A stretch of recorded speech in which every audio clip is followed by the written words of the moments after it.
Welcome to Cleriotnoir. Like, comment, and subscribe for more real scary stories.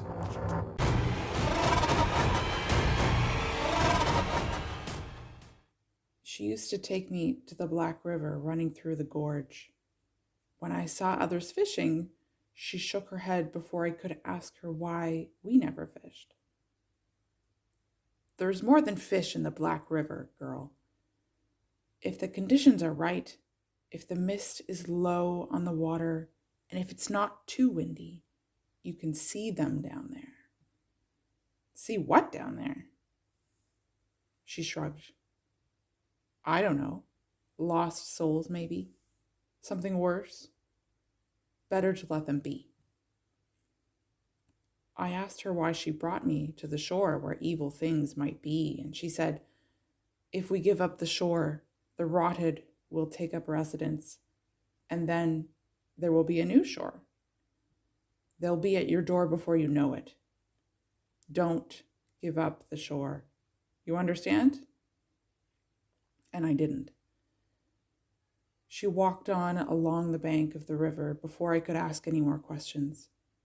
It was her way of forcing me to reflect and think about her basically nonsensical lessons. I picked up a stone to skip instead. Drop it, girl, my grandmother barked. She wasn't even looking at me. Needless to say, I dropped the stone and nudged it with my toe to the pocket of mud where it had come from. My grandmother passed away when I was 16. Like most kids on the verge of adulthood, I had trouble processing my emotions. The secret is patience and waiting, in case you're wondering. That's how you recover from a loss and a trauma and live with the scar. It's pure endurance. I didn't know the secret at 16, however, and simply wanted to hurt something, to rage, to make or unmake a piece of the world so that others would know how I felt. That's why I threw the rock, hard, into the Black River. He was there when I turned around, the man without eyes and a grin. I recoiled, and he raised his hands. Don't be frightened, he said. I know I frighten people. I gave my eyes away for a greater cause. He went on grinning and waiting for me, I guess. I figured he must have been a veteran. Ugh, you just snuck up on me. He put on sunglasses with round lenses to cover the hollow sockets. There, is that better? I became annoyed. I'm not afraid, I said. Good, he said. That's good. There are so many that never want to talk with me. My name is Tenderhooks. What's yours? For some reason, I felt the need to lie. Frida. He flinched, and his grin faltered. It isn't kind to lie. It isn't kind to sneak up on someone when you know your appearance might freak them out, either. You could have had your sunglasses on when you approached me. Also, Tenderhooks sounds more made up than Frida. The grin on his face retreated like paint over hairline fractures in concrete. He wasn't fooling me. He was getting irritated, which was fine. I didn't feel like talking anyway. Have a nice day. I started walking away. Are you giving up the shore? He asked. My back was already to him, and when I turned around, he was gone. A shiver crawled along my arms, a presence. I couldn't see it, but that didn't mean that it wasn't there. I wished I hadn't thrown that rock. Years went by, and the previously mentioned scar tissue formed, metaphorically, over the hole my grandmother's death had left. I was in my late 20s when my father got sick. He'd found out too late for treatment and ignored the troubling signs beforehand. Many men do, apparently. Within a month and a half, he was dead, and so too another chunk of my soul. He'd never taken me to the Black River, But that's where I took my grief, fully intending to throw another rock. I hadn't matured, and realizing that just pissed me off even more. What the hell was the point of our lives? We drift along and learn we know nothing for sure. Worse, we pass the curse along to another unsuspecting generation, and then we die. I was holding the rock when Tenderhooks appeared for our second meeting. Back again, eh? He wore his sunglasses. He had a few more wrinkles. I would have placed his age at 30-something last time, and now we were both a little more than 10 years older. Do you live here or something? I asked. His buttoned shirt and dress coat suggested he lived in a manner as the world's creepiest butler. Close by, He said, grinning as usual. What do you want? I asked. My patience had apparently lessened since teenagerhood. I don't know how without eyes, but he seemed to be focusing on the rock that I was holding. I suppose I'd been gesturing with it. I was about to ask you the same thing. He took a few steps toward the river. We stood on an embankment, and the water rushed by below, cold and dark as death. Tenderhooks knelt and scooped up a handful of pebbles. He scattered them across the surface all at once. The act felt violent and rebellious. I want to throw this rock, I said, because I'm upset. My dad just died, and Tenderhooks nodded emphatically. I know. I used to see you here when you were little. She made you drop the rock. You wanted to fish. You... what? Listen, He said. Don't be frightened. I saw you when you used to walk down here. I know she meant a lot to you, and that you're upset your dad is gone. I can help you.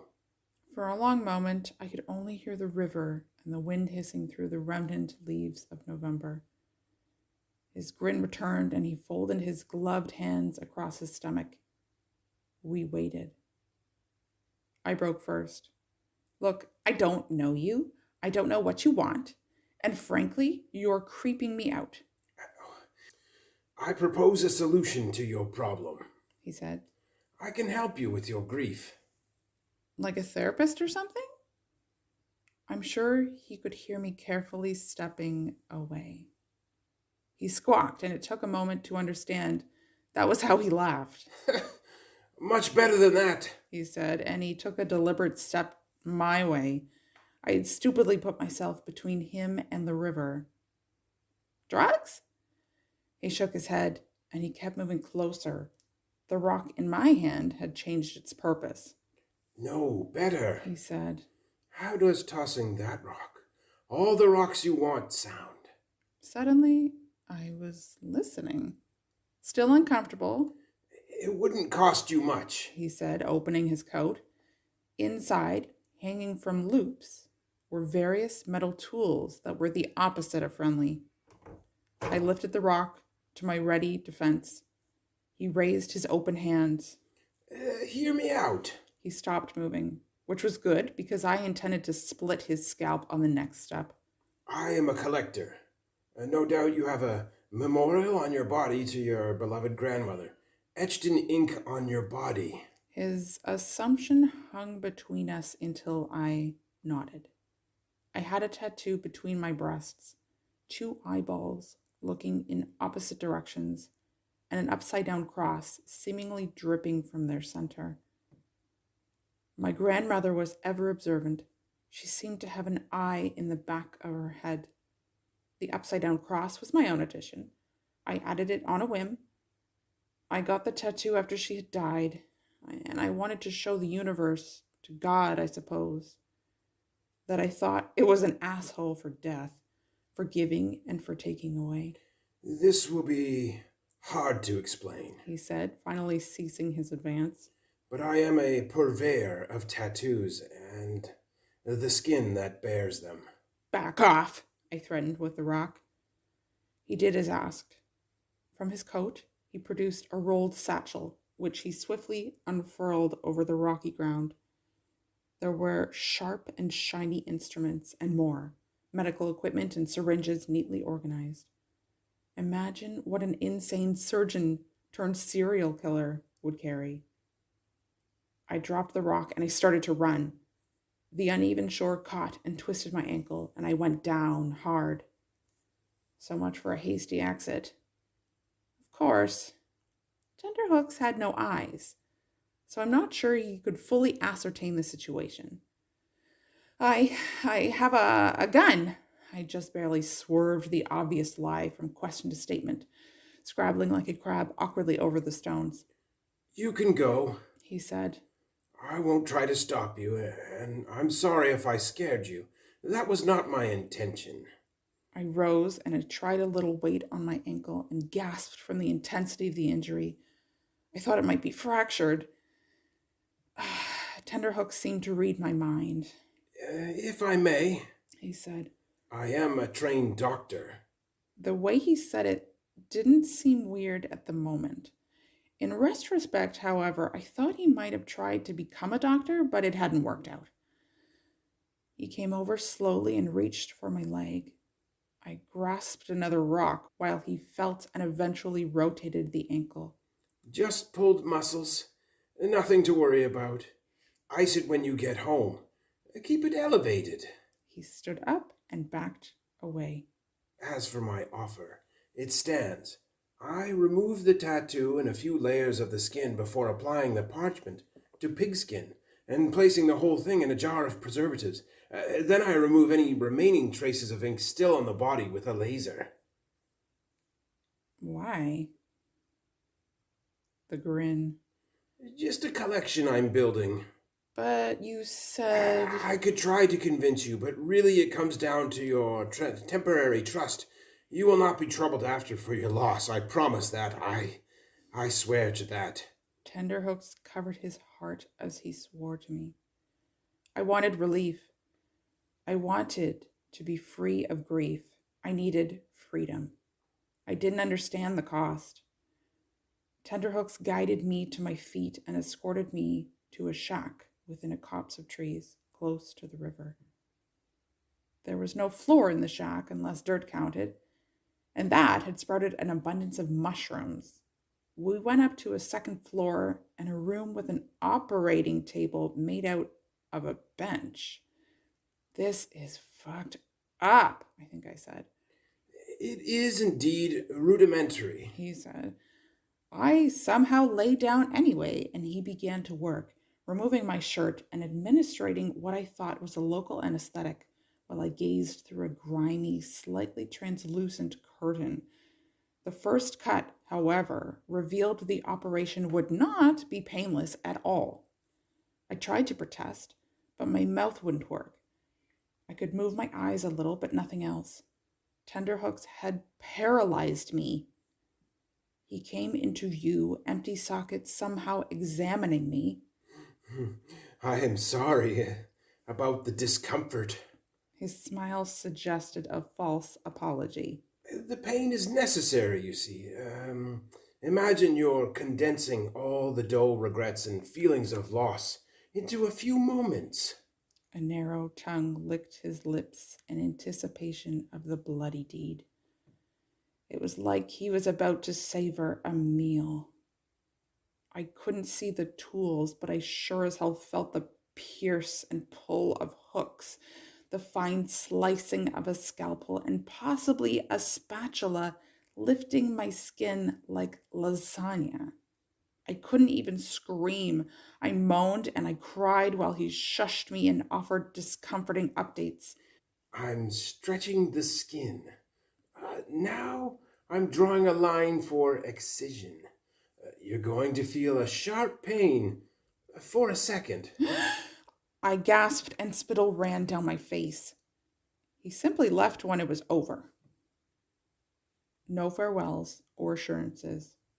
No post-op instructions. I didn't know when I'd be able to move again.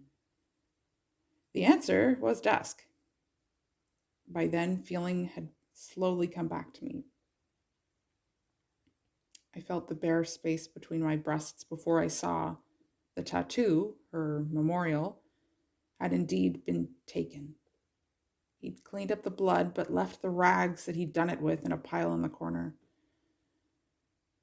I put on my shirt and I left the shack. It was getting dark.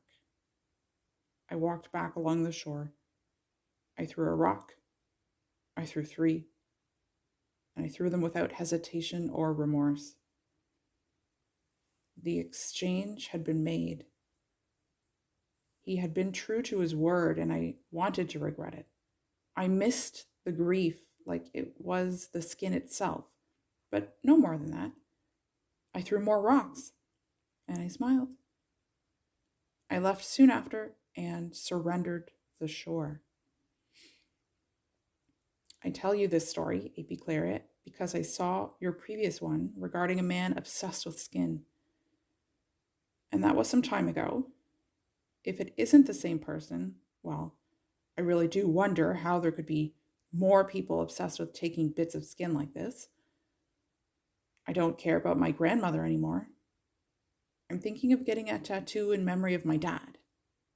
But I'm afraid that tenterhooks will come back. And I'm even more afraid that I want him to come back. The concentrated suffering from tenterhooks was unbearable. Will the years of feeling empty be worse? What momentary brutality would you endure to feel nothing?